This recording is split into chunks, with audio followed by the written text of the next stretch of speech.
자, 여기 보면 이제 이제 염철 논쟁과 관련된 문제를 좀 풀어볼게요. 자, 19번 총괄평가 문제 좀 봐주세요. 자, 다음은 그 한나 소재시대 때 일어난 논쟁이다. 이 논쟁에서 무엇이라고 하며 가 입장에서 지지했던 그 내주의 대표적 인물을 말해보시오. 그리고 나에서 언급했던 정책의 실시된 배경을 말해보고 그 다음에 기획을 통해 국가가 경제적 이득을 얻을 수 있는지 서술해 보시오. 이렇게 했는데, 자, 가와 나는 이제 뭐와 관련된 거는 염철 논쟁과 관련된 내용이죠. 자, 그래갖고 이제 있고, 그 다음에 이제 가는 유교와 관련된, 나는 이제 뭐냐면 상호양, 외조와 관련된 그런 것들인데, 자, 그 다음에 내조의 대표적인 인물, 가 입장을 지지했던 내조의 대표적인 각강이죠. 네, 각강 이렇게 쓰시면 되고, 그 다음에 이제 무죄 때 나에 언급된 정책들 실시한 배경을 하죠. 전매제, 군수법, 평주법 이런 것들은 왜 실시했냐면 대토목공사라든지 그 다음에 이제 그 당시 전쟁 비용을 마련하기 위해서 했죠. 그 다음에 경제적 이득, 군수법 경제적 이득 어떻게 쓰셔야 되겠어요? 그래서 각 지방의 산물 조세에 징수하고 그것을 부족한 지분에 운송에 팔아 이익을 거두었다. 이렇게 쓰시면 될 것 같아요. 자, 그래갖고 이렇게 해서 이제 한번 문제를 풀어봤고, 그 다음에 넘어가서 이제 내용 넘어가서요. 신라 성립과 멸망 관련된 내용을 볼게요.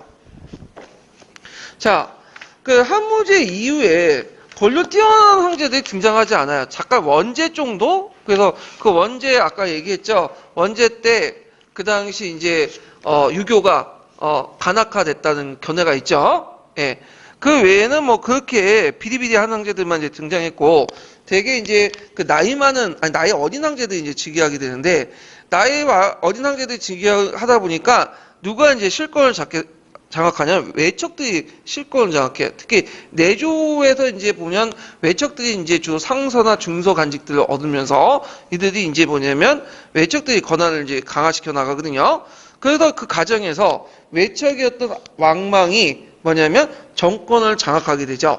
그래서 이게 이제 왕망에 의해서 세워진 나라가 신나라야. 신나라. 예. 그래서 이 신나라는 이제 정권을 얻을 때 특징이 뭐냐면 무력을 통해서 얻는 게 아니라 내부에서 이제 정권 변화를 통해서 얻었기 때문에 주로 이제 전에 있었던 그 왕을 뭐냐면 강제로 끌어내는 것보다는 선양이라는 형식으로 해갖고 인계를 받은 거죠. 예. 선양이라는 것은 이제 요와 순이 뭐냐면 할 때 요와 순은 자기 아들한테 왕이 넘기지 않았죠. 어떤 식으로 넘겼어요? 현명한 사람을 보고 넘겼잖아요. 그래서 요에서 순에서 우 이런 식으로 했잖아. 마찬가지로 이런 성향이라는 형식으로 그 왕망이 이제 뭐냐면 전환을 멸망시키고 건국을 했죠. 그때 이제 이 왕망이 뭘 잘 이용했냐면 참의설을 이용했어. 참의설은 나중에 설명했지만 이제 유교 경서는 음양 오행에 입각해서 이제 해석을 하는데, 이것은 그 당시 근문학파에서 널리 유행했던 그 설이에요. 그래서 이걸 잘 이용해가지고 그 당시 이제 집권을 했다. 그래서 하늘에 여러 가지 징조들을 이제 보여주면서 조작을 하면서 자기가 이제 왕이 올 수 있는 그 징조가 하늘에서 내려왔다. 이런 식으로 해갖고 선전하면서 즉위를 했어. 예. 그래서 이제 있는데, 근데 이상하게 즉위할 때는 이런 근문학파의 견해에 참의설을 입각해서 했지만 실제 정치는 또 거꾸로 고문학파에 입각해서 한 거야. 이게 좀 약간 모순점인데, 자, 하여튼 이 예전에 선양이라는 거 예전에 나왔으니까 좀 기억을 해두시고요. 그러면 선양이라는 방식이 왕왕뿐만 아니라 그 후에 이제 위진남북조 시대 때나 그에 이제 자주 이용을 해먹는데, 왜 이 선양이라는 방식을 이제 자주 이용했냐면, 이게 이제 포면적으로 이게 강제 뺏어버리면 어떻게 되겠어? 일단 반대파들의 좋은 빌미가 될 수 있겠죠. 사방으로 또 공격을 받잖아. 근데 이런 합법적인 장치로 해서 좀 약간 정당성 있게 이렇게 왕위를 물려받으면 나름대로 정통성도 확보할 수 있고 반대파들의 저항을 좀 무마시킬 수 있어요. 완전 없앨 수는 없지만, 자, 이런 식으로 해서 왕위를 이어받았다. 고려와 조선도 마찬가지죠. 그래서 고려와 조선도 내부 정권 교체잖아요. 그러다 보니까 이제 이런 선양이라는 방식으로 해갖고 왕권을 이어받았죠.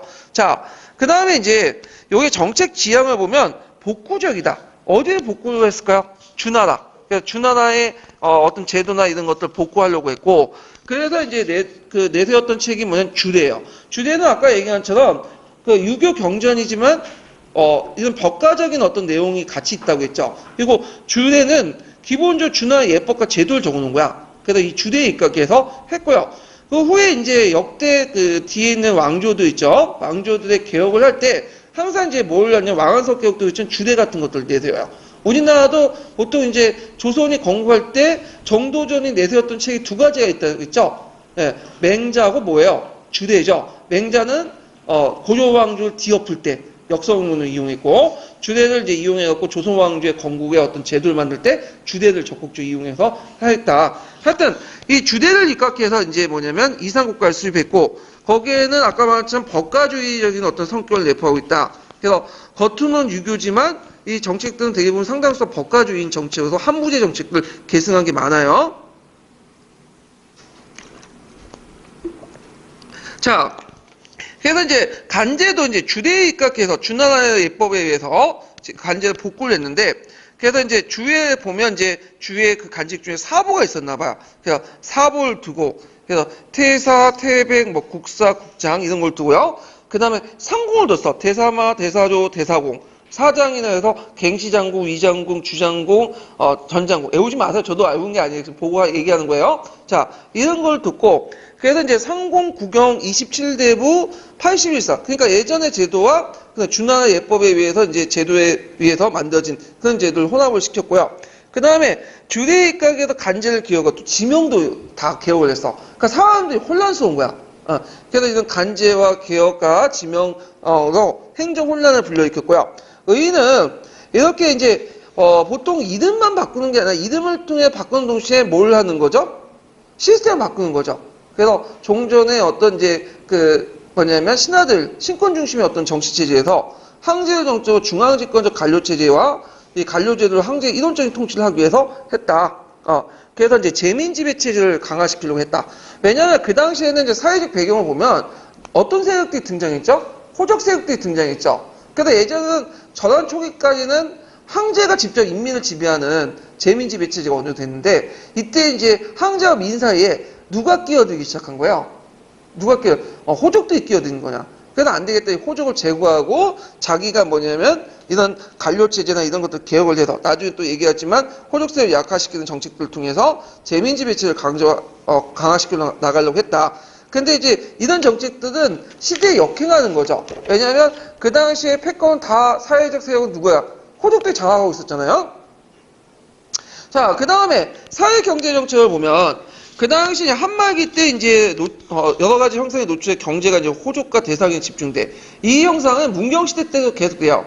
문경시대 때부터 이제 뭐냐면 상파배 경제가 발달돼서 그 부가 한쪽 계층에 집중이 되죠. 상공계층들에게. 그리고 한무제 때 정책들은 농본 억상 정책에서 상인들 억압한다고 하지만 이건 일시적으로 타격을 줄 뿐이지 장기적으로 볼 땐 오히려 상인 세력도 크게 만들어. 그리고 나중에 이제 뭐냐면 이들 토지를 매입을 했고, 그리고 중앙 권력이 약해지면서 점점 지방의 권력을 장악하기 시작하죠. 자, 그래서 이런 것들은 이제 일반 백성들의 빈곤을 고통을 가중하니까, 또 사회분을 가중하니까 이 호족들을 억압하는 정책들을 이제 실시하게 돼요.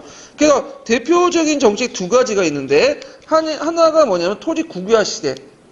이게 국유화 시대였는데 이게 왕전제죠. 그 다음에 또 하나가 뭐냐면 노비매매 금지. 이런 것들은 호족의 세력도 약화시키는 목적에서 이제 실시했는데, 먼저 살펴볼 것이 토지 국유화 시도 관련된 내용을 볼게요. 자, 이 사람은 이제 정전제를 모델로 해서 왕전제를 실시했어요. 예. 그래갖고 이제 이 정전제를 모델로 해서 왕전제를 이제 실시했는데, 자, 그래서 이제 이걸 이제 실시한 목적은 뭐냐면, 그 당시 이제 호족 세력들이 너무 커지니까 호족대 토지 소유를 독점이나 사회분할 제고하기 위해서 했다는 거. 그래서 이제 토지 매매를 금하고 한 집에 남자가 8명 이하일 경우에 일정만 소유하고, 일정이라는 말 자체가 이제 아까 이제 정전제에서 이제 그 영향을 받은 거죠. 나머지는 친척이나 토지가 없는 사람들 분배를 하죠. 근데 이게 현실성이 없어요. 그래서 호적대 반반이 너무 크니까 3년 만에 폐지가 돼요. 이 왕전제는. 자, 그 다음에 이제 예전에 이제 기출문제 나왔던 이 내용이 나왔고, 그 다음 산업통제 정책도 실시했죠. 이것도 09년 기출문제 나왔던 건데요. 자, 무제 이래 이제 실시했던 염철 전매제와 그다음에 군수 평주법을 학대 개편을 해. 그래서 이걸 통해서 상공을 통해서 개혁을 통해서 빈민구제와 사회 안정을 시도했는데 무제 정책을 이어받았다고 보시면 돼요. 자, 그 대표 오군 제도인데 오군 사시사를 설치해서 이게 경제 감시와 대여 업무를 담당하고 그 다음에 이제 물가 조정을 통해서 상인들의 폭리를 억제하려고 했다. 그래서 오군은 이제 5개 도시죠. 장안, 낙양, 그 다음에 임치, 완, 성도 이렇게 5개 도시에 이 오군간을 설치해서 물가를 조정하고 감시를 경제 감시를 하고 이런 것들을 했다는 거죠. 그래서 이제 이 오군 제도가 있고요. 그 다음에 또 제가 육간인데 육간은 이제 오군 제도는 이제 그 뭘 이어받은 거예요? 아까 이제 군수 평주법 이런 걸 이어받은 거고 육간은 전매 제도의 일종이죠. 그래서 염철주 심지어 금융까지 예, 이런 것들 국가가 장악해. 그래서 이 금융은 이제 뭐냐면 거기 4대 제도가 이제 따로 있는데 그 당시 백성들이 호적으로 또 고지대를 너무 많이 빌리니까 안 되겠다. 그래서 만약 고지대를 못 갚으면 어떻게 해? 몰락을 하잖아. 그래서 이제 국가가 직접 저지도 이제 뭐냐면 그 빚을 뭐 차안을 해주든지 뭐 해갖고 저지든지 세금 그 돈을 빌려주는 거야. 자, 그래서 이제 이런 정책을 4대 정책 제도라는 정책을 했다. 그래서 우리 지금 햇살 금융 같은 거 이런 거 있죠? 정부가 지금 실시한 그런 것들이랑 비슷하다는 거죠. 그 다음에 화폐 정책을 실시했는데 이 사람이 이제 이것 때문에 욕을 얻어먹었는데 경제가 파탄나고 화폐를 오수전이 이제 마음에 안 든다고 해서 화폐를 많이 만들었어. 뭐 대전, 개전, 착동, 하천 그러다 보니까 이게 화폐 제도에 일관성이 없잖아. 그러다 보니까 백성들이 이제 신뢰가 그냥 상실되고, 예, 없었던, 폐지됐던 오수준 다시 나중에 부활돼요. 예. 그래서 이제 이런 것들 경제적 혼란만 더 가중시켰다는 거죠. 자, 그래서 이제 이런 게 있다는 거 좀 기억을 해 두시면 되고요. 그래서 이제 이런 정책들은 좋은 점도 있지만 오히려 이 과정에서 이제 뭐냐면 물가 상승 같은 것들 해갖고 결국에는 경제적 혼란은 실패했다. 예. 자, 그 다음에 이제 예전에 기출문제 나왔던 것이 뭐냐면, 여기 결과를 보면요. 자, 이런 정책들은 이제 형벌을 가중시켜. 관료의 사기사욕과 유능한 관료의 부재, 물가 상승도 결국에는 이런 정책들이 실패를 했고요. 그 다음에 이제 노비 매매 금지 같은 게 이것도 왕정제와 함께 호적 세력들을 약화할 목적이죠. 그러니까 노비 매매 금지는 노비제도를 없애는 게 아니라 노비 자체를 금지시키는 거야. 매매 자체를. 이거는 이제 우리나라하고 좀 약간 중국과 다른 게 있는데 중국은 노비의 세습이 안 돼요. 세습이. 우리는 노비가 세습이 되잖아요. 세전제가. 근데 중국은 자기 아버지와 어머니가 노비면 거기서 딱 끝나는 거예요. 그 자식들은 노비가 세습이 안 돼. 그러면 노비를 얻을 수 있는 것은 뭘까요? 매매를 통해서만 얻을 수 있어. 그러니까 우리는 매매를 통해서 얻을 수 있고 세습이 되니까 또 그 자식을 또 얻을 수 있잖아요. 근데 매매를 금지시킨다는 거는 뭐냐면 장기적으로 볼 때 노비제도를 없앤다는 뜻이야. 예. 그래갖고 이제 호족들이 이제 경제적, 군사적 기반이 됐던 노비들을 없애려고 했지만 결국도 이것도 잘 안 됐어. 예. 그래갖고 이제 이런 것들을 좀 기억을 해두시고요. 그 다음에 이 사람이 이제 외교 파탄이 이제 시험문이 나왔는데 이 사람이 유교적 중화사상을 너무 강조하다 보니까 주변 민족들의 이제 반발을 불러일으켜요. 그래서 이제 예를 들어갖고 이제 그 신앙조가 수입되고 나서 책봉을 줘야 될 거예요. 새롭게. 그래서 이제 이 왕망이 이제 그 인수, 도장 같은 것들을 줘요. 그래가지고 이제 보통 주변에 있는 군장 세력들에게 왕이란 칭호는 너무 가분하다 해가지고 후로 강등시켜. 그 예를 들어갖고 이제 고구려 왕을 뭐로 강등시키냐면 고자는 건방지다는 거. 왜 높을 고자 써? 그래서 하자 쓰죠.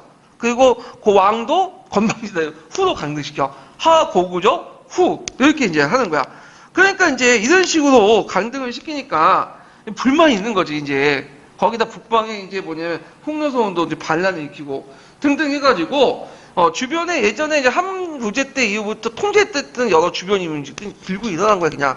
그래서 이제 주변의 병방을 공격하고 하니까 이런 것들이 왕망의 어떤 그 합법사의 정통에 큰 타격을 줘요.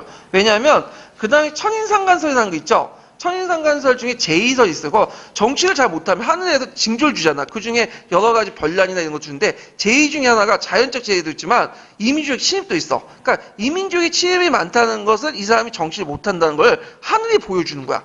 그러다 보니까 백성들의 지지를 이제 뭐냐면 많이 상실하게 되죠. 정통성 없고. 자, 이게 큰 치명상을 일으켰다. 그래서 그 밑에 이제 제가 중국사 서서대에서 그 관련된 내용을 이제 발제했으니까 한번 읽어보시고요. 자, 이렇게 이제 시대 역행적인 내용 때문에, 개혁 때문에 정치, 사회, 경제적 혼란만 초래했고, 결국엔 농민 반란을 일으켰죠. 그래서 대표적인 농민 반란이 정미의 난과 농림의 난이야. 그 명칭 정도 기억을 해주세요. 왜 정미의 난이냐? 자, 정미라는 것은 뭐야? 미간에 붉은색을 칠했기 때문에 정미라고 하죠. 예. 그것까지는 정립의 난이라고 하고요. 그 다음에 그 농림의 난 같은 경우에는 호북성에 있는 농림산을 근거지에 농민분기를 일으켰기 때문에 농림의 난이라고 해요.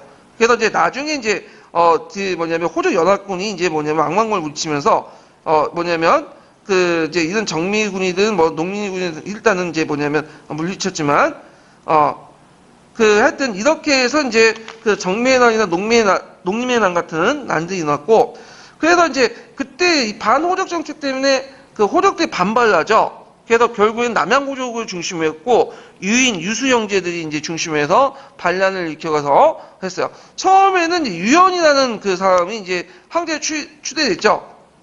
그러다가 이제 그 유연에 의해서 이제 추대했다가 나중에 이제 유인을 죽이고 있다가 다시 유수가 유연을 죽이면서 정권을 장악해요. 그래서 강보제 유수가 이제 후한을 다시 복귀를 하죠. 이렇게 이제 보시면 돼요. 그러면 이제 그 신나라 정권, 신은 잠깐 15년 동안 존재했고 이제 망했는데 그 의미를 보면요. 자, 전환적 체제에서 후한적 사회로 넘어간 가도기 체제의 변화를 이제 파악을 하죠. 그래서 전환적 체제라는 것은 뭘 바탕으로 해요? 황제가 직접 지배하는 개별 인신 지배체, 제민 지배체를 의미하죠. 근데 후한적인 사회는 뭐죠? 중간에 누가 끼어든다고 했죠? 호족들이 끼어들죠. 그러니까 호족들이 이제 황제의 호족, 이렇게 이렇게 이제 지배하는 체제로 넘어가는 가도기적 변형 체제를 파악했고, 그래서 이제 전환의 전제군주의 제민적 지배체제에 개별 인신 지배체제에서 후한의 호족 공동체에 기반한 호족사회 전제 지배체로 넘어가는 번역 정권을 파악했다. 그래서 이론적 지배체제와 유충적 지배체제를 전환하는 과정이 가도기 정권을 이렇게 파악했다. 이렇게 보시면 될 것 같아요. 자, 호대 평가를 보면 뭐 응한 창탈자다. 그리고 이 사람이 되게 뭐냐면 그 소리 듣는 게 뭐냐면 겉으로는 상당히 깨끗한 척 하거든요. 겉으로는. 예. 그래서 이제 겉으로는 되게 깨끗한 척 하면서 심지어는 자기 아들까지도 죽여버려. 예, 좀 부정했다고. 근데 정권자하고는 막, 헤쳐먹고 막 해가지고 여러 비난을 받게 돼. 이런 것들. 위선자다. 이런 식으로 이제 욕을 얻어먹고. 근데 또 한편은 또 유교적 국가사회주의, 유교적 이상사회를 실패하다 시도했다. 그래서 뭐, 이거는 이제 최근의 관점이에요. 예. 그래서 이제, 있는데, 정치라는 것은 그 이상적 정치를 이렇게 설파하는 게 아니라 현실을 고려해서 실현시키는 데 있는데, 이거 왕망은 뭐냐, 그걸 잘 못했던 거야. 근데 그 진시황의 이제 그 개혁이나, 그 다음 한무제의 개혁은, 뒤에서 많이 욕을 얻었죠. 근데 진시황과 한무제 욕을 하면서도 욕하면서 그 사람들 배워나갔잖아. 그 이유는 뭐냐면 진시황의 정책이나 한무제의 정책은 현실을 고려한 정책이야. 근데 이 사람은 현실을 역행하는 정책이야. 그래서 한무제가 통했던 정책도 이 시대 때는 통하지 않는데도 불구하고 무조건 밀어붙이니까 잘 안 됐던 거죠. 예. 자, 그래서 이런 것들을 이제 같이 기억을 해주시면 될 것 같아요. 자, 그러면 관련된 이제 문제가 한 2문제 정도 되는데 한번 볼게요. 자, 266페이지 기출문제 266페이지 7번하고 8번 문제 볼게요.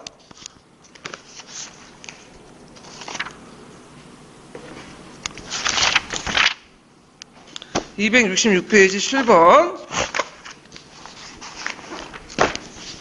자, 한번 보면 다음은 왕만 정권에 대한 기술이다. 가와 마에 관련된 사례를 옳지 않은 것은 이렇게 있는데, 전하욱의 외척은 이미 큰 세력을 형성하고 있었다. 외척이자 유교적 그 소양을 갖추고 있는 공존하고 겸황하다고 평가를 받은 왕망은 참의서각을 천재지변 교묘하게 이용해 여론을 조작한 뒤에 무슨 방식을 통해 신나라를 건설했죠? 선양이라는 방식을 통해서 건설했죠. 그리고 그는 모해에 입각을 간제히 개혁을 했어요. 주대에 입각해서. 그 다음에 호족들의 대토지 소유를 제하는 토지지도 왕정제를 실시했고, 호족들의 관료대 결렬만을 3년만 폐지했고, 그다음 국가주도의 경제정책을 제했죠. 자, 또 외교정책을 했지만 실패했고, 이런 등등이 있는데, 자, 그럼 문제를 풀어보면 옳지 않은 거니까, 자, 사마염은 이 방식을 통해 위의 원제로부터 권력을 받아 서준을 세웠다. 맞죠? 예. 그래서 선양이라는 방식을 자주 이용했다. 그게 이제 왕위를 이어받는 방식, 방벌과 선양이야. 방벌은 무력으로 하는 거야. 선양은 이건 내부적 절차를 통해서 이제 이어받는 건데, 대개 보면 내부에 이제 외부의 이민족 침입 아닌 이상은 그 이후부터는 되게 이 선양이라는 방식을 이제 주로 선택을 해서 정권을 교체시키는 거죠. 자, 하여튼 그 다음에 나는 주대죠. 무춘추가 이걸 개혁의 모델로 삼고 서주에 본받아 명당을 설립했다. 이거 맞아요. 예. 그래서 무춘추도 이제 그 무주를 세웠던 나라죠. 이 사람이 여러 개혁 정책을 했는데 주대를 이용했다. 그러니까 개혁을 해갖고 경전 쓰려면 무조건 주대 쓰시면 돼요. 유교 경전 중에 국가가 직접 간섭하고 통제하는 건 주대밖에 없어요. 예. 자, 그 다음에 다는 왕토 사상에 입각해 국가가 농민에게 일정한 면적의 토지를 분배했다. 이거 틀렸죠? 이거는 매매를 금지시키는 거야. 그리고 토지 상한선을 정하는 거죠. 그리고 상한선 넘으면 일가 친척이 나눠주는 거죠. 자, 그래서 이거는 틀렸고. 자, 그 다음에 이제 나는 한무제 때 실시한 군수법, 평준법, 연철전매제 이 정책의 선구자였다. 맞죠? 하위사상 입각해서 고구려 왕의 명칭을 하구려호라고 바뀌었다. 이렇게 돼 있어요. 그래서 삼국사기에 보면 그 내용이 나와요. 예. 그래갖고 이제 그 내용이 나오고 뭐 유리왕 때라고 이제 보고 있는데, 이때 이제 왕들이 고구려 때. 자, 하여튼 이런 것들이 있고, 그 다음에 뒤에 넘어가서 몇 번을 보시냐면 8번 문제 볼게요. 8번. 자, 8번 문제 보면 거기 이제 가조선의 내용은 왕망의 권과 시인에 관련된 내용이야. 그래서 그는 이제 왕망을 얘기하는 거죠. 그래서 주대에 사대단 제도가 있고, 뭐 오균한 제도가 있고, 이런 것도 있다 등등 있고요. 그 다음에 나는 남양군에 있었던 이제 그 호적과 관련된 내용이죠. 그래서 이 호적들이 남양군에 이제 그 호적의 그 대표적 유역을 이제 얘기를 하고 있는데, 그래갖고 이때 이제 그 호적들이 있고, 그 호적들이 이제 많은 노예를 부리고, 그 다음에 많은 토지를 가지고 있다. 이런 내용들이 있어요. 자, 그러면 가조선을 내린 정권이 미추치 형상을 대처하기 위해서 실시한 정책을 두 가지 쓰시오. 자, 그럼 뭘 써야 되겠어요? 왕정제와 노비매매 금지. 이렇게 쓰시면 되죠. 왕정제와 노비매매. 그러면 이때 이제 강무제 아시죠? 뒤에 강무제 유수가 집권했잖아요. 강무제 유수도 나름대로 이 문제 해결하려고 했어. 호족들이 가지고 있는 그런 것들과. 근데 이제 노비제도는 그냥 제대로 먹혀지지 않았고, 이 토지 문제는 어떻게 해결하냐면, 이 사람은 전국각지에 이제 토지 측량을 해요. 그러다가 토지 측량하고 이걸 바탕으로 해서 뭐냐면 명확한 세금을 걷는 거죠. 근데 이것도 미봉책이죠. 토지 문제 해결해야 되는데, 그냥 이것 자체가 뭐예요? 호적대 대토지수를 그냥 인정한다는 거야. 세금만 내면 그냥 인정해줄게. 그런 것밖에 안 되는 거잖아. 그래서 이게 좀 대비되는 이제 모습들이에요. 자, 그래서 이제 이런 것도 이제 강무제 정책과 또 연결시켜서 좀 보시면 될 것 같아요. 이것도요, 비교해가지고. 자, 그래서 이제 요 내용들 한번 봤고요. 자, 그 다음에 이제 관련된 총괄평가 문제를 좀 풀어볼게요. 자, 286페이지 6번 문제 볼게요.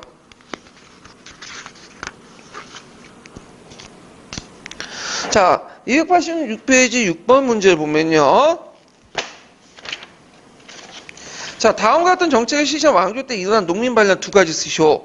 여기 보면 이제 딱 보시면 그 한서 시카지에 있는 거 경제 관련된 내용도 있는데, 자, 요거 이제 이 정책들은 이제 뭐와 관련된 거냐면 왕전이란 말 딱 나오고, 그다음 노비를 사속해서 모두 사고 팔지 못한다. 매매 나오죠? 딱 나오면 뭐야? 네, 이거는 그 왕망 때죠. 그때 왕망 때 대표적인 농림의 두 개가 있죠. 정미의 난과 농림의 난이요. 예, 물론 나중에 이제 그 호적 연합군에 다 지나면 됐지만 그 난이 있었고, 그 다음에 287페이지 9번 문제 볼게요. 9번. 자, 다음 가해 정책의 목적과 내용을 쓰고, 이 미추치 6간의 내용을 한 줄에 서술해 보시오. 천하의 토지는 뭐라고 불리는 노비들 사속이라 부르며 두 가지 모두 매매할. 저희 가해 들어가는 이제 토지 제도를 뭐라고 했어요? 왕전제죠. 왕정제. 그래서 왕정제 정책의 목적과 내용은 목적은 그 호적대 토지의 소유를 독점을 위한 사회불안 제거죠. 그래서 매매를 금하고 한 집에 남자 8명이 있을 경우에는 일정만 소유하고 나머지는 친척과 토지에게 없는 새 분배를 하고요. 6간 내용은 염철, 주, 금융 등등을 국가가 장악해서 하는 전매제도다. 이렇게 이제 보시면 될 것 같아요. 그래서 한무제 정책들을 이제 이어받았다. 자, 그 다음에 이제 뒤에 넘어가서 290페이지 보면요. 14번 문제 볼게요. 자, 이것도 왕망과 관련된 내용인데 다음 왕망의 개혁과 관련 내용이다. 가해 토지제도의 구체적인 내용을 두 줄 이내 쓰고 나에 들어갈 화폐를 써보시오. 그리고 기획의 내용을 한 줄 이내로 기술해보고 니은의 제도 명칭을 쓰시오. 있거든요. 자, 이것도 이제 비슷하게 쓰시면 되겠죠. 그래갖고 이제 거기 들어갈 왕전제, 토지제도 내용 아까쯤 얘기했죠. 그 다음에 그 오수전은 이제 했는데 오수전 없애고 대소조진 여러 가지 이제 화폐들을 이제 했고 그 다음에 불구하고 이제 백성들은 몰래 오수전으로 물건을 매매했다. 그 다음에 육간의 설치를 명령했다. 육간 아까쯤에 얘기했죠. 그래갖고 이제 정부에서 이제 소금, 술, 화폐 주조 등등을 독점 경영했고, 그 다음에 이제 그 니은에 들어간 간청에 물가를 살 때 물자를 팔아서 이 제도는 뭐예요? 오균 제도죠. 군수법하고 평준법을 이어받은 거죠. 자, 그래서 그 내용들 보시면 되고 298페이지 30번 문제 볼게요.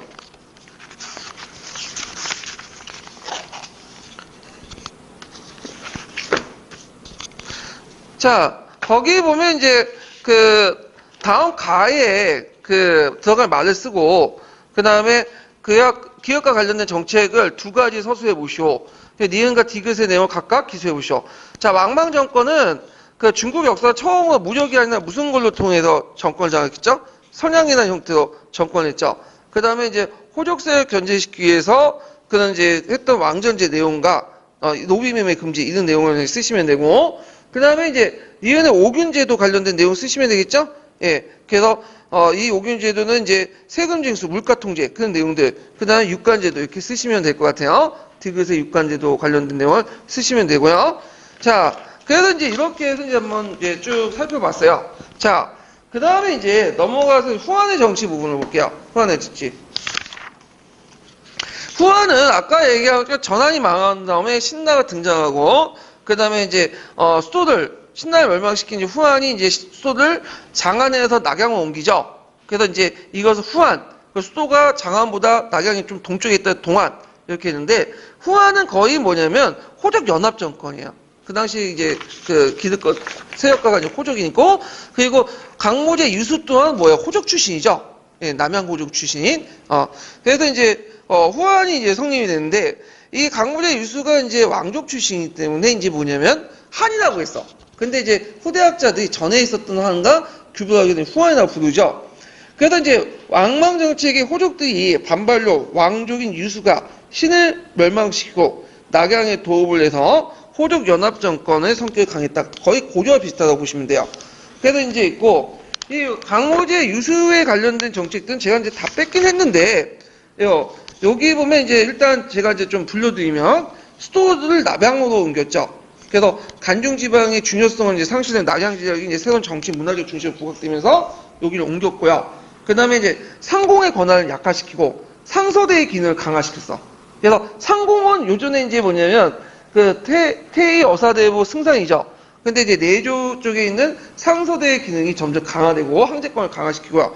그리고 이제 그 한간부를 설치했어요. 한간부는 뭐냐면 또 항제권을 강화시키려고 했는데 문제는 이 뭐냐면 그 후한은 진짜 어린 황제들이 많이 지게 진짜 그러다 보니 한간들이 나중에 안전이 너무 과도해. 그래서 십상시라고 여러분도 아시죠? 예, 그 몇 년 전에 들었던 그 십상시 같은 그 한간들이 너무 하고 그 다음에 이제 전한의 13개 주 자사제도를 계승하고 감찰제도를 확립하고요.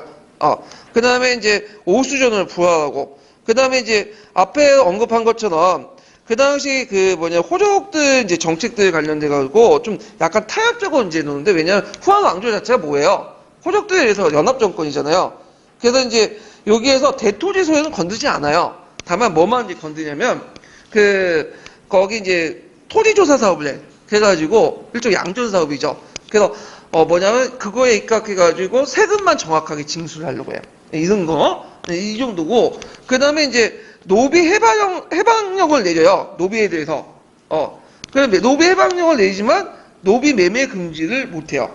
그러니까 지금 있는 노비든 해방을 시켜. 근데 어차피 해방을 시켜봤자 또 사들이면 되거든.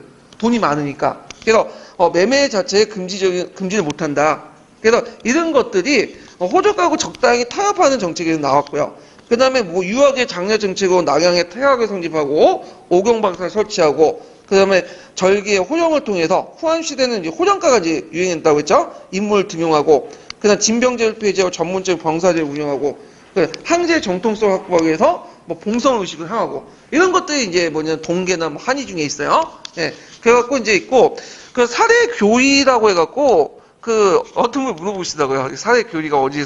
그 동계에서는 사례 교리들 거기 뭐 후한 때 이게 강무제 때 이제 설치됐다 했는데 거기 이제 한의 중에 보니까 이제 뭐냐면 그 무제 때 이렇게 딱 그래서 수도 주변을 이제 관찰하는 그 간직으로서 사례 교리를 뒀는데 이게 제 요새 한의 중에 맞는 것 같긴 해요. 예. 그래서 아마 이제 강무제 때 그걸 더 강화시켰다. 사례 교리의 그 사례 교리의 권한을 그렇게 이제 해석을 할 수 있지만 하여튼 그 이거는 이제 무제 때 얘기인 것 같아요 좀. 예.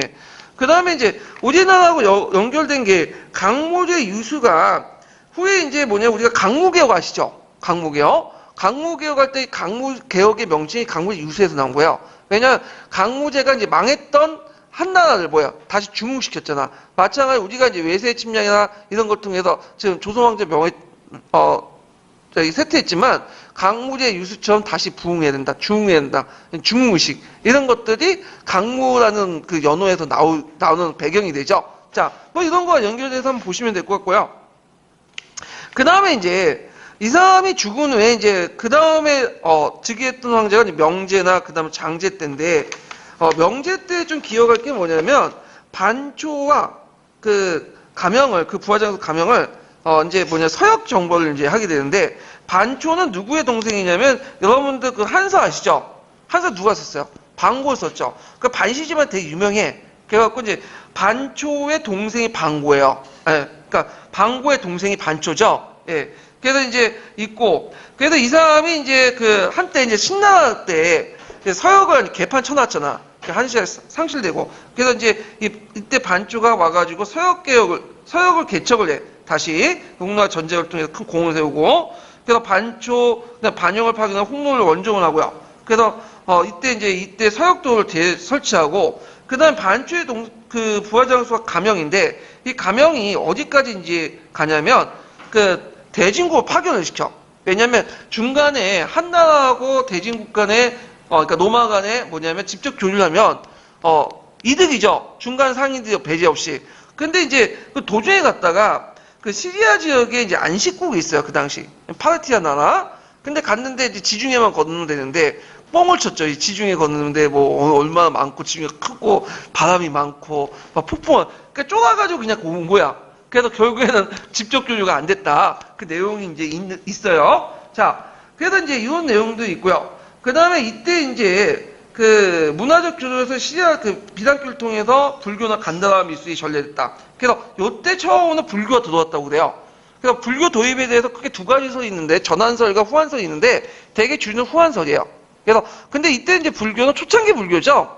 그래서 요때는 나중에 설명했지만 이때는 불교를 이해하기 힘드니까 무슨 사상을 통해서 이해했어요? 노장 사상을 통해서 이해했죠. 얘는 격의불교 같은 형태도 이제 있는데 이건 나중에 좀 얘기를 하고요. 자, 그 다음에 이제 뒤에 후한의 황제들은 그냥 빌빌이 없어. 예. 그래서 나중에 보면 이제 뭐 외척들이 바도하고 그다음 한간들이 하고 어린 황제가 막 하고 그때 특히 한간들이 외척 한간 행포가 너무 심한 거야.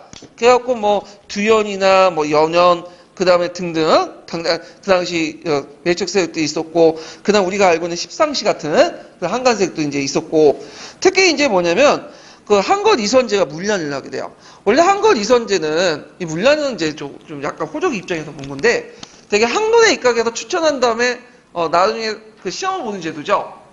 근데 학론 자체는 그 당시 누가 장악했다고 했죠? 호족들이 장악했기 때문에 호족들이 중앙귀족화 시키는데 중요 제도였거든요.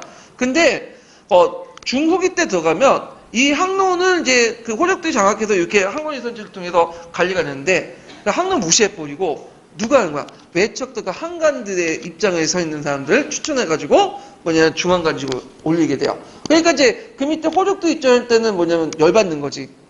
자기가 있었던 기득권을 잃으니까. 그래서 얘네들이 이제 뭐라고 하냐면 저쪽 외척하고 한간하고 뭐냐면 빌붙는 사람들 뭐라고 불러요? 탕류라고 해. 썩은 불. 자신은 청류라고 하죠.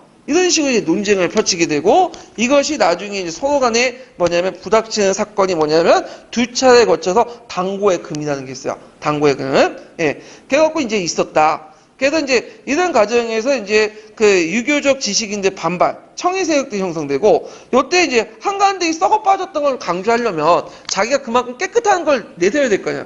이게 청이 집단들이 하면서 이 얼마나 깨끗한 정도에 따라 명성에 따라 또 나름대로 계급이 형성돼, 등급이 형성되고 그리고 이런 청이 집단들이 나중에 삼국시대에 넘어가면서 각국에 활동하지만 서로 네트워크가 연결되죠. 그러면서 이제 나중에 무슨 제도를 만드는 배경이 되죠? 이것은 이제, 한것 이슨 이제, 무슨 제도를 만들었냐면, 갑자기 생각나는데, 이게 뭐죠? 국분중전제. 이 국분중전제 가문의 격을 논할 때, 이 청이 집단이 논했던 이 가문의 격이 그대로 이어받게 되는 거야. 예, 이런 거 연결시켜서 보시면 되고요. 하여튼, 이때는 한강과 외척의 행폭, 호족사회 증대는 이제 쇠퇴되고, 특히 말기에 들어간 무슨 난이 나죠? 한건적인 난이 나죠? 예. 그런 것들을 이제 기억을 해주시면 되고, 요게 좀 중요한 사건이 당고의 금인데요. 자, 당고의 금의 배경은 외척 한가가 결탁한 세력, 탕류와 유교적 교양을 바탕으로 한 지방세력, 청류 간의 대립을 볼 수 있죠. 그래서 한간의 부패와 정치, 정권 독점을 비판하는 과정에서 했고요. 대개 두 차례에 거쳐서 이제 일어났어요. 그래서 청류에 대한 탕류의 탄압으로 두 차례인데, 이걸 당고의 금이라고 해. 금고형을 지정했던 거야. 그래서 이제 이때 이제 1차 당고의 금, 2차 당고의 금 이런 것들인데 뭐 구체적인 내용은 알 필요는 없고요. 이때 금고라는 건 뭘까요? 벗을 못하게 하는 거예요. 지금처럼 금고라는 건 징역형은 가갖고 뭐 갇혀 살면서 뭐냐면 노동도 같이 하죠. 금고 같은 건 뭐야? 노동 안 하고 가만히 있는 거야. 아마 MB나 그 박근혜 같은 경우에는 그 감옥서 이제 들어가면 지금 구치소에 있잖아요. 감옥에 들어가면 징역형은 받지 않을 거야. 왜냐하면 이 사람이 이제 뭐냐면 예전에 대통령이었잖아. 그러다 보니까 사회적 위신이 좀 있으니까 금고형에 처하겠죠. 자, 뭐 이런 것들이 이제인데 그 당시에 금고라는 의미는 정근대시의 금고라는 의미는 벗을 못하는 거야. 예, 그래서 서울 금고법 같은 거 있죠? 금고는 이제 벗을 못하게 하는 건데, 자, 이런 것들을 해서 두 차례 거쳐서 했고, 이 과정에서 이제 이들과 대응한 청이 집단이 형성하고, 앞에서 말한 것처럼 이제 삼국시대에 거쳐가면서 이것이 어디에 발현됐다? 그 국분 중정제에 발현되면서 이것이 위진남북의 귀족층을 형성하는 큰 배경이 되었다. 좀 기억을 해두시면 되고요. 결과 정치 혼란은 더욱 심화되고, 지식인의 이반이 더 가속화되면 사회경제 혼란이 났고, 그 다음에 한건적 난의 이제 반발이 배경이 되었다. 이렇게 이제 기억을 해두시면 되고, 더 그 한건적인 난 때 일부 지식인들은 어디에 가담하면 한건적 그 난을 가담을 하게 돼요. 예, 이런 것들 이제 같이 이제 보시면 될 것 같아요.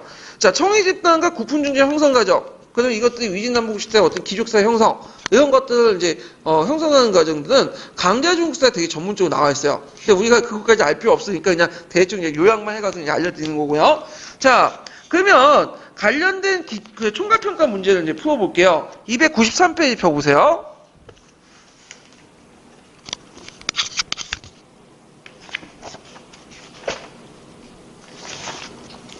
자, 293페이지에서 21번 문제 볼게요. 21번 문제는 제가 이제 뭐와 관련된 문제를 냈냐면, 21번 문제 당고의 하, 당고의 금을 냈어요. 후한시대 때 이제 볼만한 이제 정치사건이 별로 없어갖고, 한건적 난 외에는 없더라고요. 근데 당고의 하는 좀 나올 것 같아서 제가 이제 한번, 예전에 17년도에 모의고사 때 문제를 냈는데, 보면요. 자, 다음은 후한시대 때 언어 사건에 대한 사료이다.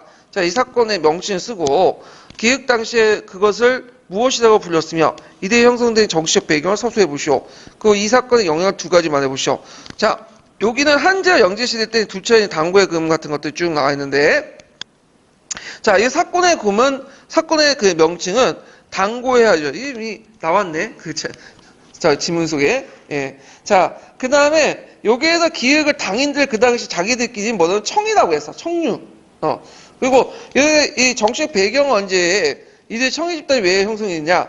낙양의 태학생과 제하의 지식인들이 주로 이게 이제 호족들이죠. 주로 한간대 부패 정치와 정권 독점을 비난하는 여론을 형성하면서 이제 형성이 됐고, 이런 당고의 금은 이제 영향은 청해운동은 제하에서 큰 세력이 형성돼 위진남북 시대에 청해 집단을 배출하게 되고, 탕류와 승리하면 사회 정의와 정치 기강이 해이해져서 항공군의 그 어떤 그 농민 반란의 어떤 배경이 되었다. 이렇게 이제 쓰시면 될 것 같아요. 자, 그래도 이제 이렇게 해서 좀 봤고, 자, 그 다음에 이제 한해 경제 부분을 볼게요. 한해 경제는 예전에 객관식 때 한번 잠깐 언급됐기 때문에 한번 살펴보는 건데요. 자, 일단은 이제 한해 경제 부분은 이제 호족이 득실을 했다. 그러니까 한쪽이 때는 이제 그 지역 향촌 자치를 중심으로 했지만 나중에 이제 호족들이 이제 득실을 하게 되고 호족의 성장 배경은 좀 뒤에 있다 할게요. 그 다음에 중농 억산 정책에서 이제 무제때 군수법이라든지 형주법, 전매제 등등을 통해서 했지만 이 중농 억산 정책 일시적으로 이제 상업을 이제 타격을 줬지만 기본적으로 전반적으로 금에도 불구하고 상공을 발달했고요. 그 다음에 농업을 보면 농업 생산이 증가됐죠. 그래서 철제 농기구 보급이 있는데 우리가 보통 철제 농기구 보급은 이제 전국시대에 널리 보급됐다고 보고 있거든요. 근데 왜 이게 또 나오냐?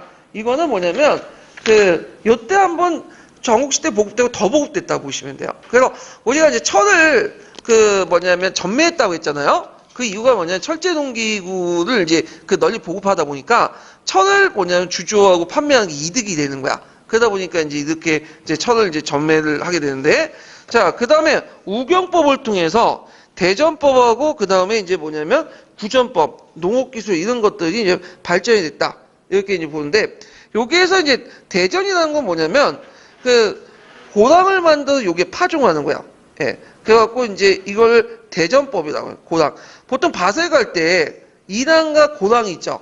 그래서 고랑에다 이렇게 밭을 가는 것을 대전법이라고 한다. 그러니까 우리식으로 용어로 따지면 경전법하고 비슷해요. 예. 이런 것들 대전법이라고 한다는 걸 좀 기억을 해두시면 될 것 같고요.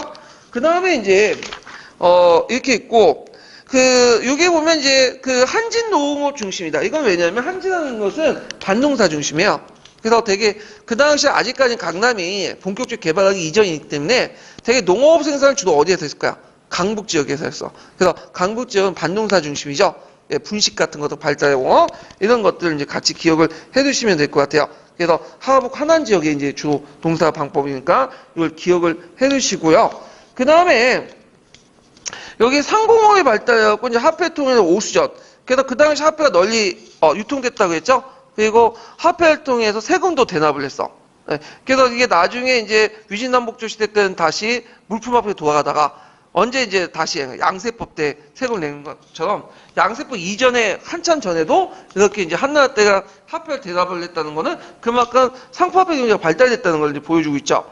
그다음 비단, 칠기, 구리, 거울 같은 수공을 발달했고 철기술이 발달했지. 강철 제자라고.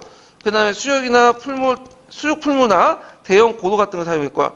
비단교를 통해 동서교육이 활발해지면서 상인이 막대한 이득을 챙겼고, 그러니까 이들 상인들을 통제하기 위해서 상인 출신이 누굴 등용했다? 상우양을 등용했죠. 그 다음에 여기 조세 구조의 이제 특징을 좀 볼게요. 이게 이제 좀 약간 한나라 조세 제도의 특징이 뒤에 있는 나라가 좀 특징이 달라. 다른 나라하고 후대 왕조하고 보통 이때 이제 우리가 조용조라고 하죠. 조용조. 근데 이 조용조라는 명칭이 이때는 확립이 안 됐어요. 아직까지는 만들어진 데야. 조용조라는 명칭이 언제 확립돼? 수당 때 안 됐죠. 그래서 우리가 생각하는 조용조의 명칭을 가지고 생각해서 들어가면 안 돼요. 그때는 이제 좀 혼잡해 있으니까. 자, 그래서 이제 기본적으로 조세제도에 반영된 거는 뭐냐면 재민지배체제의 어떤 이념이 반영이 됐어요. 여기 보면 조세 특징 보면 자, 여기 물품세를 이제 뭐라고 하면 조라고 했어. 조. 예, 물품세를 조라고 했고 인구세를 부라고 했죠. 그래서 보통 이제 물품세는 전조, 토지세를 걷는 걸 전조라고 하고 상업세는 시조, 그 다음에 어업세를 해조라고 했어요. 인구세는 이제 인두세 일종이죠. 그래서 성인 남녀한테 걷는 건 삼부, 그다음에 미성년자는 구부, 그 다음에 갱부는 요역, 그 다음에 산자는 재산사 이런 것들을 이제 걷는 건데, 그 다음에 노동세, 요역과 이제 번역 그런 것도 있고요. 그러면 한나라 제도의 특징을 보면 전환시대 보면 국가재정과 항시재정이 분리돼 있었다. 그래서 이것이 나중에 이제 국가재정, 항시재정을 일치하게 된 건 후한 때이고요. 일단 전환을 기준으로 보면 국가재정은 이제 황제가 인민을 지배하고 국가를 운영할 때 공공재정이죠. 그래서 주로 어디에서 관리했냐면 대산홍에서 관리했어요. 그래서 대산홍에서 이제 관리하고 거기 이제 언급했던 이제 세금 중에 전조, 토지세, 그다음 산자, 재산세, 그다음에 이제 여러 가지 인구세, 갱불제한 인구세 이렇게 이제 관리를 했고, 그리고 이제 항실 개인 재산은 사생활에 나오는 사적 재정이죠. 요거는 소부에서 갈리는데 나중에 강무제 때는 어디에 통합됐다고 했죠? 다 대산원에 통합이 됐어. 그래서 이제 여기 보면 시조, 해조, 구부. 근데 시조, 해조는 상업세나 해조인데 이거는 뭐냐면 그 어떤 특징을 갖고 있냐면 구부를 제외하고는 제가 갱부라고 해서 잘못해서 구부가 이제 그 항실 재정에 속한 건데 시조, 해조는 어떤 걸 이제 가지고 있냐면 예전에 전국시대 때 산림수택 있죠? 산림수택. 그러니까 산림수택은 산이나 임야나 물이나 택지에 나와 있는 모든 물산에서 나와 있던 거는 누구 거야? 다 왕 거야. 마찬가지로 항제가 그 산림수택에 나와 있는 이런 자연물들은 다 왕의 것이 된 거야. 그러니까 당연히 국가재정이 아니라 어디에 속하겠어요? 황실재정에 속하지. 이런 관념이 나온 거야. 그래서 이게 자연에서 나오는 모든 물산은 천자의 소유 운한 관념에서 항실수익이 기속이 됐다. 예. 그렇지만 이 항실재정을 이렇게 국가재정 이렇게 두 개 나누는 거는 후한시대 때는 거의 일치했다 이렇게 보시면 되고요. 그래서 이제 또 하나의 특징은 자, 춘추 전국시대 음락에서 조세 대상을 했죠. 근데 지난 시대 때는 개별 인구를 대상으로 하나하나. 그걸 볼 수 있는 게 이제 뭐 인구세에서 볼 수 있듯이 여기에서 미성년자, 성인 남자 이런 걸 다 구분했죠. 그걸 자체가 하나하나 세금을 거뒀다는 거야. 근데 이제 나중에 이제 서진시대 넘어가면 이게 뭘요? 호조시로, 호단위로 바뀌어. 이건 이제 계속 양세법 이후 등이 쭉 나가고 그러는데 그러니까 이제 인두세적 요소가 좀 강하긴 해요. 왜냐면 좀 약간 유치하긴 하는데 자, 하여튼 이런 것들 지난 시대 때 어떤 세제의 특징을 볼 수가 있고 그 다음에 아까 얘기했지만 조세의 급납화 수용도에서 합회를 주재했는데 조세의 급납화가 양세법 이전에서도 행해졌다. 이렇게 좀 기억을 해두고 수용동이나 합회를 주재했지만 나중에 강무제 때는 어디서 합회를 제조했다 했죠? 대산홍. 그래서 강무제 때는 뭐 하여튼 후한 때는 다 대산홍이야. 정부기관 재정이나 뭐 합회 주요가. 자, 그럼 정리해서 보면 한나라의 재정 특징은 세 가지 특징이 있어요. 하나가 국가재정하고 항실재정이 분리됐다. 전환시대에. 그 다음 두 번째가 징수단위가 개인이었다. 그래서 개별 임신지 배치를 바탕으로 했고, 세 번째가 조세의 급납화. 이렇게 이제 세 가지 특징이 있어요. 그거 암기해 두시고요. 제 생각에 한번 나올 것 같긴 해요. 이게 동계 부분에 있긴 있는데, 나올 가능성이 좀 있어요. 자, 그러면 이제 한번 관련된 이제 기출문제를 풀어볼게요. 267페이지 펴보세요. 267페이지. 자, 267페이지 몇 번 문제를 푸시냐면요. 9번 문제 보세요. 9번 문제. 자, 한대의 사회경제에 대한 설명을 옳지 않은 것은 타천본이의 한걸 이선제는 실시했으나 항론의 장악한 호적들 유독자를 간직해 두었다. 맞죠? 그래서 있고 그 다음에 이제 2번을 보면 국가의 농번 억산 정책에 불구하고 화폐 경제 발달 상인세가 크게 신장했죠. 예. 그 다음에 3번이 이제 한나라 경제와 관련된 건데 쟁기의 보고 철제 농기, 우경, 쟁기 같은 것도 일반화되고 그 다음에 이제 그 대전법, 구전법 이런 것들이 이제 했는데 이 구전법은 이제 아까쯤에 설명했죠. 그래가지고 이제 이 구전법 같은 것들이 이제 해였고 구전법은 이제 고당에 이제 파서 이제 넣는 방법이 이제 구전법이라고 했어요. 자, 그 다음에 대전법이 있는데 대전법과 관련된 내용은 이제 그 밑에 제가 기출문제 분석을 해놨으니까 한번 좀 읽어보시고요. 이거는요.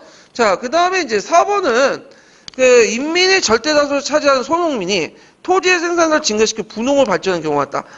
거의 없었어요. 있긴 있었지만 일부. 대부분 이제 분홍 후족들은 누가 됐냐면 상인 출신들, 관료 출신들. 상인들이 아까 얘기처럼 이제 문제의 정책 때문에 여러 가지 득을 봤다고 했죠. 물론 탄압도 받았지만 그래서 이제 암시장에 돈도 벌고 그리고 무죄가 실크로드를 개척했잖아. 그래놓고 거기서 이득을 좀 챙기고 그래서 거기서 얻은 부를 다시 어디에 투자해요? 농업에 투자하죠. 또 토지를 사들이고 그래갖고 이제 호족의 성장 기반이 되었다.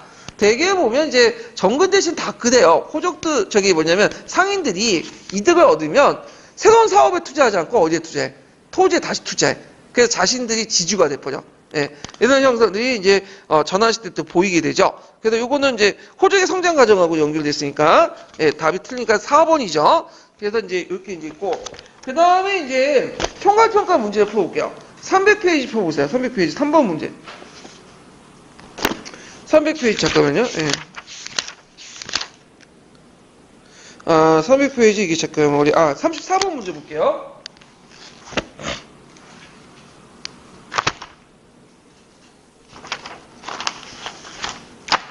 자, 다음 가와 나에 속하는 당시 세목을 각각 두 가지 말해보시오.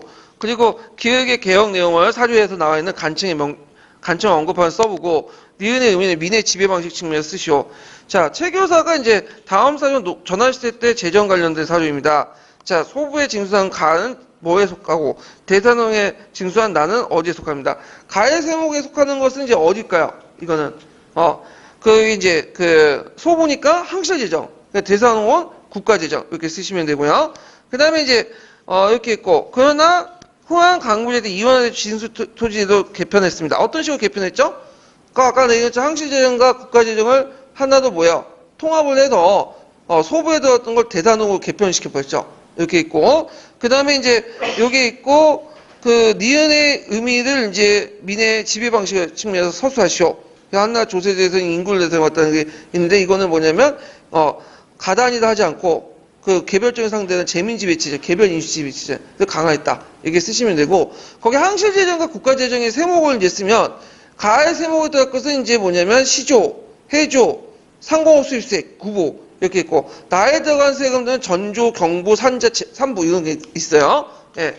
자, 그래서 이제 이렇게 해서 한번 그 한나라의 이제 그 경제 부분 맞고요. 그다음 한쪽이 이제 한나라 이제 사회 부분을 볼게요. 예, 사회 부분.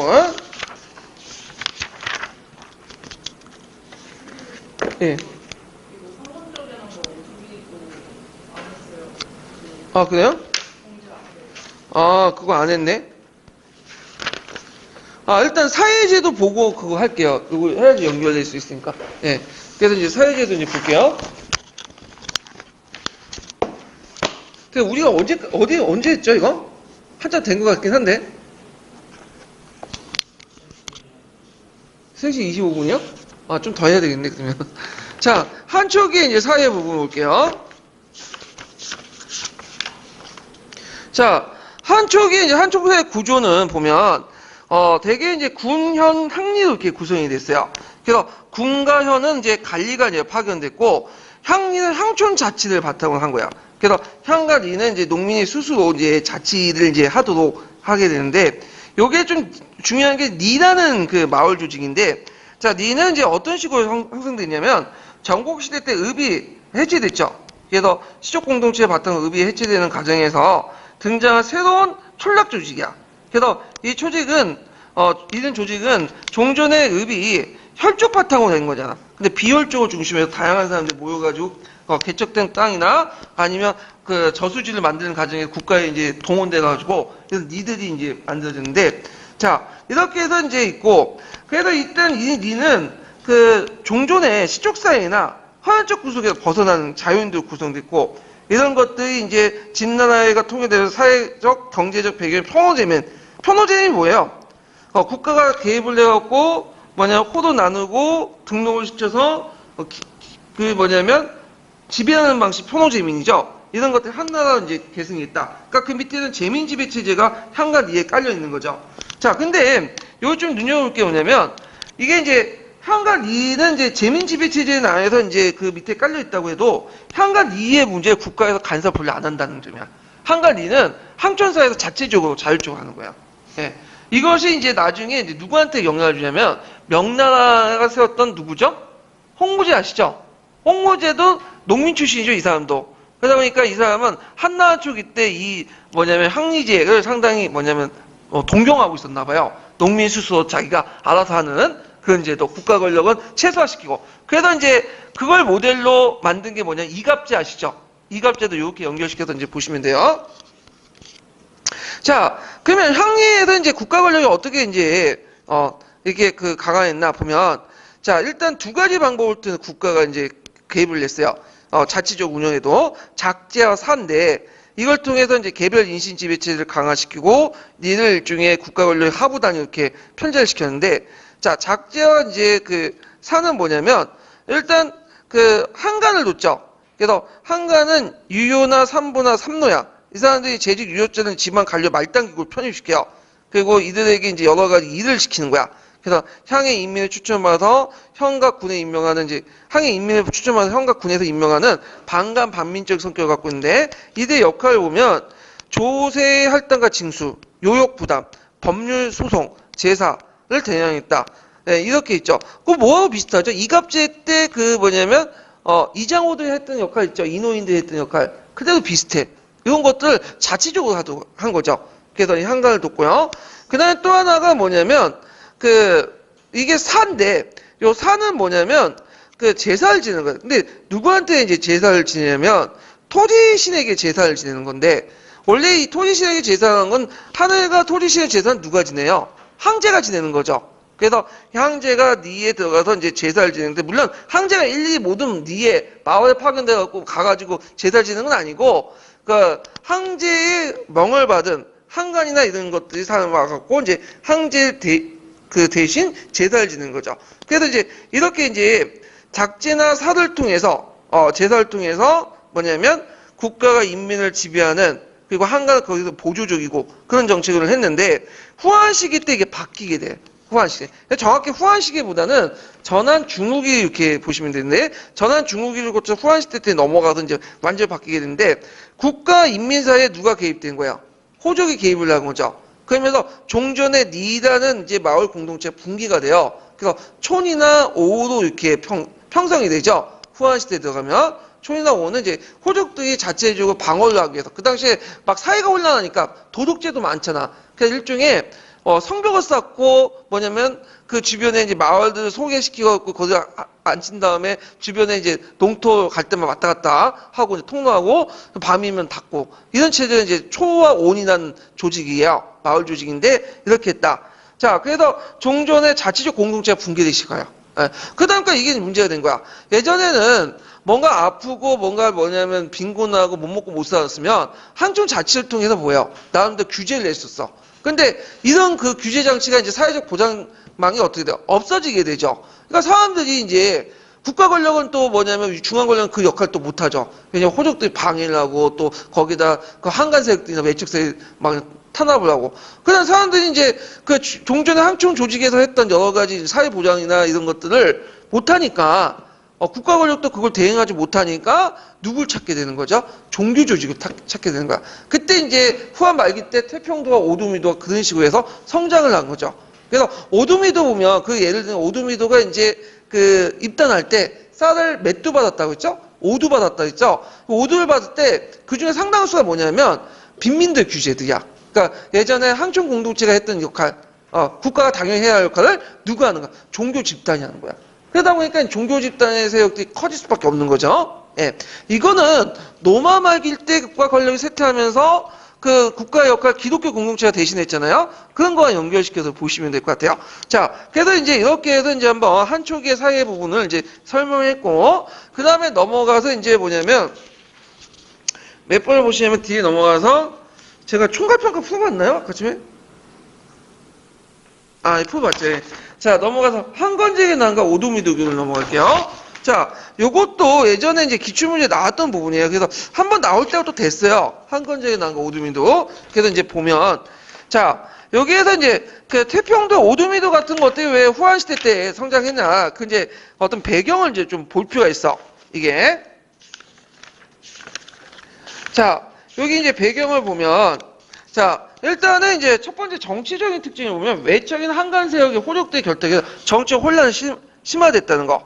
그리고 사회경제적으로 보면 호족대 대토지 소유 사유 및 자연지에서 소농민들 몰락했고 중심에 아까 얘기했지만 이 향간 이를 중심한 그런 그 황리공척대가 어떻게 붕괴됐죠.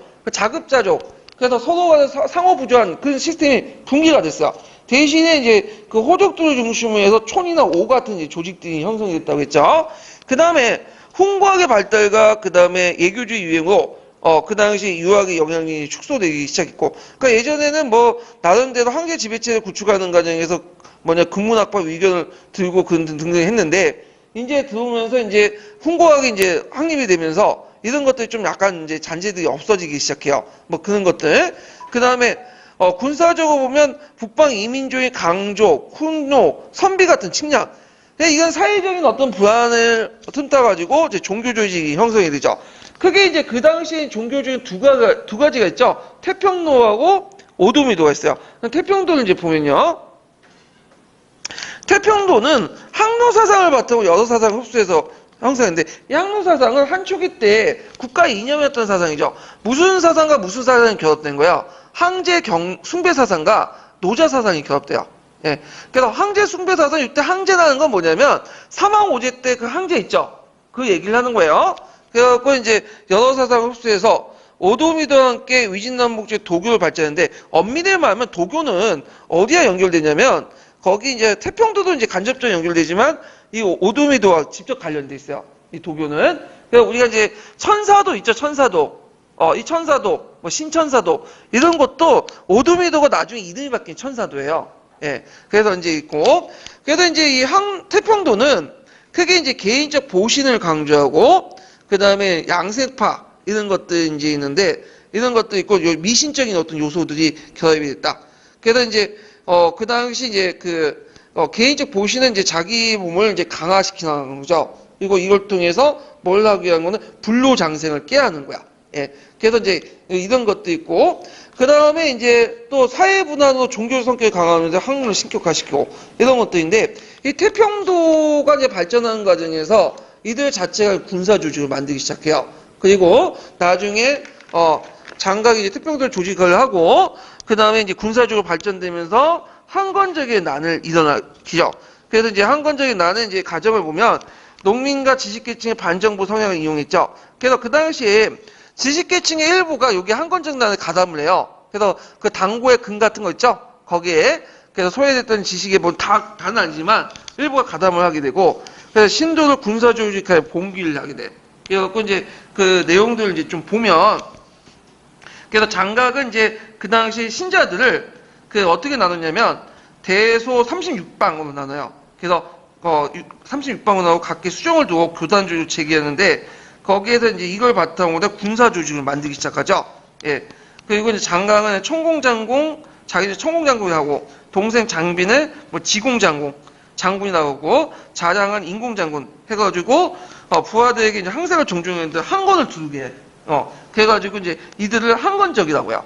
항건을 두었기 때문에 노란색 둥건을 두을 때 항건이 나오고, 홍건적하고 또 헷갈리신 분들 있다고. 홍건적은 뭐죠? 홍건은? 이건 빨간 두건이죠? 예. 언제 때 이건 한 거예요? 원나 말기 때. 그러니까 항건이든 홍건이든 좀 군복 역할이면 적하고 아군을 구분할 필요가 있겠잖아요? 그런 것도 있고, 항건 또 음양오행서의 어떤 내용도 있어요. 자, 그래서 이제 이렇게 있는데, 여기에서 이 항건이라는 말 자체가 이제 음양오행설 자체가 상당히 이제 많이 개입을 했는데, 그래서 이제 이것을 이제 그 내용이 그 밑에 있죠. 예, 항건적 관련된 내용, 음양오행설 이제 내용인데, 자, 여기 한번 보면, 자, 창청이사, 그 다음에 항청달림, 그 다음에 세제갑자, 천하대길. 이게 예전에 기출문제에 나왔죠. 자, 푸른하늘이 이미 죽었네. 푸른하늘은 음양오행서에 따라서 왕조의 푸른색을 뜻하는 게 뭘까요? 한왕조예요. 그리고 누른하늘은 이제 뭔가 항색이야. 그래서 이제 이 음양오행설, 특히 음양상세설을 바탕으로 해서 이걸 내세웠다. 그래서 음양오행설, 음양상세설의 그 내용은 뭐냐면, 음양오행설, 음양을 이 세상 음과 양이 있죠. 그리고 음과 양을 바탕으로 해서 오행이 돌아간다는 게 이 음양오행설의 주요 내용이거든요. 그래갖고 이제 그 음양오행설을 바탕으로 해갖고 이제 있는데, 그 수, 목, 하, 토, 금 이렇게 있죠. 상생은 물은 뭘 낳죠? 나무를 낳죠. 나무는 뭘 낳아요? 불을 붙이면 불이 되죠. 그 다음 불을 이제 해갖고 제거하면 그 토양이 생기고, 토양에서 바탕으로 해서 이제 뭐냐면 이렇게 금이 되고, 이런 식의 이제 상생식이야. 그래서 이 바탕으로 이제 반대쪽 삼각성이죠.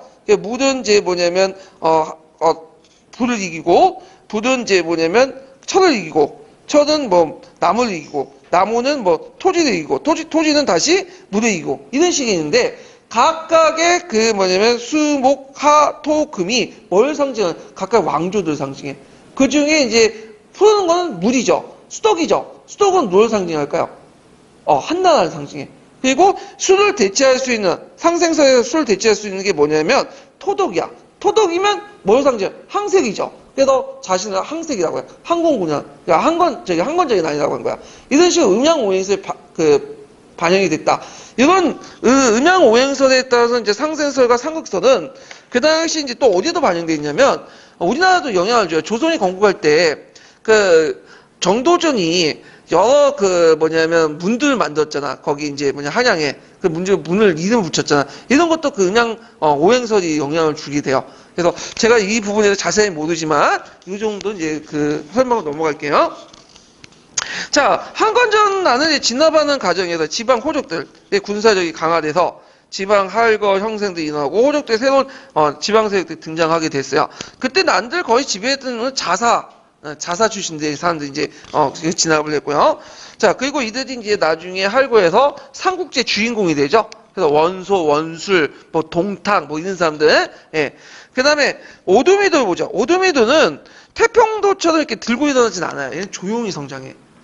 대표적인 사람이 이제 장르라는 사람이 이제 만든 건데, 이 사람은 이제 원래는 한건적의 일파였다가 분판에 나왔다고 그래요. 그래갖고 주로 이제 장르기 이제 종교 교단을 만든 사천 지역 있죠. 촉에서 만들었고 장르부터 장로까지 사천 지역 촉지역에 종교 왕국을 건립해서 교단을 조직을 하고요.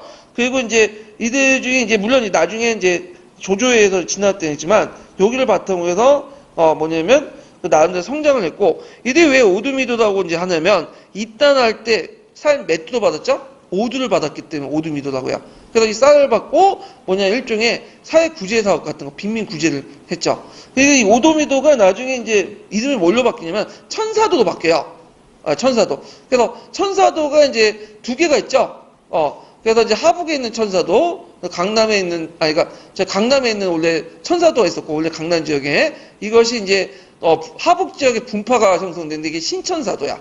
예, 천사도. 그래서 천사도 자체가 오두미도에서 나온 거야. 천사도는 꼭 국염지죠, 알죠? 신천사도. 그래서 뭐가 되는 거야? 도교가 되는 거야. 그러니까 도교의 원조는 어디냐면 태평도보다는 오두미도하고 연결돼 있어요. 오두미도하고. 그래서 예전에 한번 도교와 관련된 문제가 나왔죠. 2년 전에. 그래서 제가 한번 기출문제 분석에 이 도교와 관련된 것들 분석을 해놨거든요. 그래서 이제 한번 참조를 해주시고요. 자, 하여튼 그 결과 위진남북 시주시 때 종교활동을 재개해서 이제 불교의 영향을 받아 인원을 정비했고 제도를 발전해 도교를 형성했다. 그러니까 도교는 이제 불교와 대립하는 과정에서 성장했다고 보시면 돼요. 그렇지만 불교의 요소를 많이 받아들였다. 그래서 노장 사상을 바탕으로 해서 여러 사상들, 신선 사상, 항로 사상, 민간 여러 가지 이제 신앙들을 다 통합해서 도교를 만들었어요. 예, 이렇게 좀 기억을 해두시면 되고요. 자, 그러면 이제 관련된 이제 기출 문제를 풀어볼게요. 159페이지 펴보세요. 159, 567페이지인가요? 네. 잠깐만, 이게, 기출 문제가, 저거 잘못 적어놨네. 267페이지.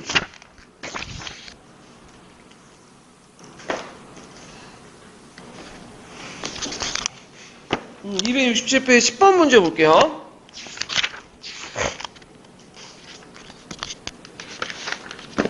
자, 가와 나의 종교에 대한 설명 옳은 것은 있는데, 일단은 가는 이제 쉽게 태는 대를 의미한다. 그래서 크기에서 천처럼 크다는 의미다.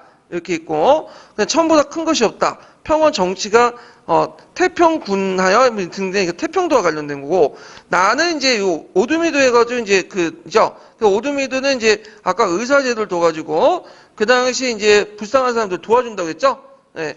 그래갖고 이제 이렇게 이제 기억을 해두시면 되고요. 그래서 이제 이렇게 있고,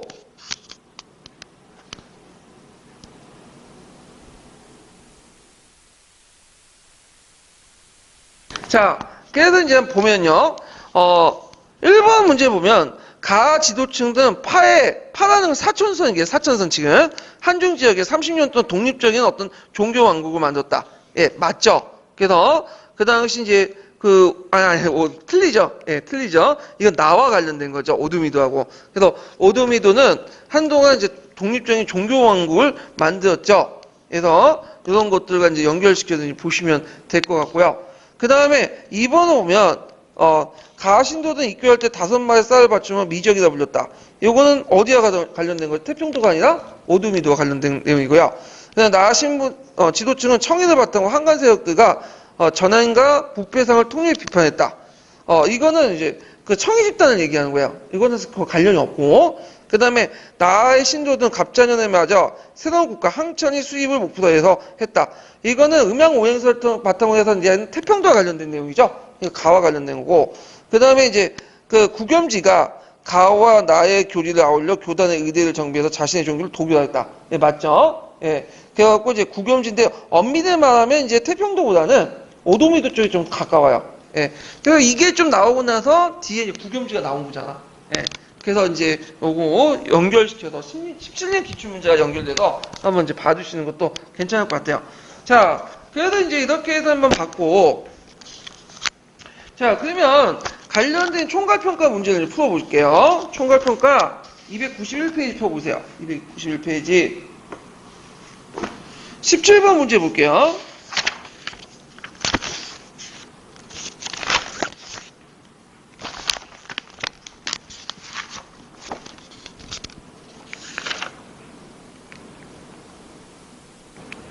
자, 17번 문제.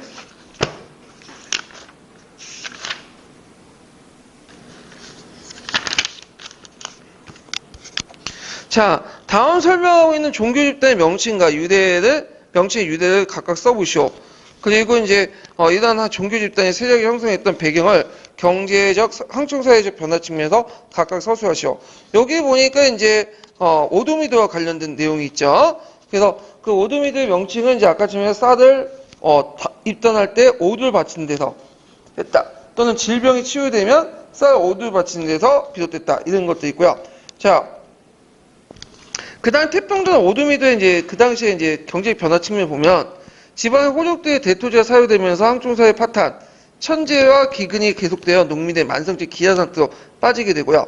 항충사회의 변화 측면을 보면 상호부조적인 성격 항제가 붕괴되고 향민이 호족의 장원, 오와 초노도가 노예나 예민으로 전락된 농민들 의지할 수 있는 항충 조직이 부재했다. 이렇게 쓰시면 돼요.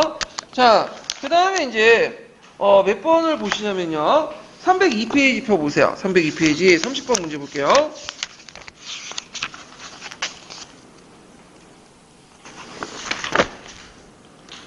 아, 320페이지 30번 문제가 아니라 36번 문제네요. 네, 36번.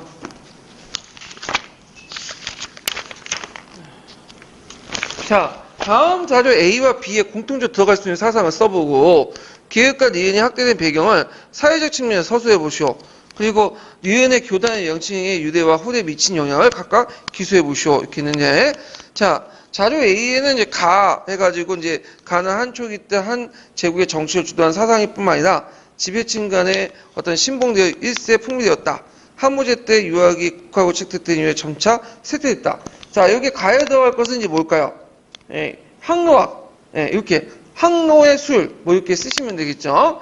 그 다음에 여기에서 이제 그 기획과 니은의 학도되고 오도미도와 태평도가 학교할 수 있는 사회적 측면 쓰니까 그 당시 이제 호족의 성장과 황리 공통체가 붕괴돼서 몰락 농민들이 의지할 데가 없어지자 종교에 기했다.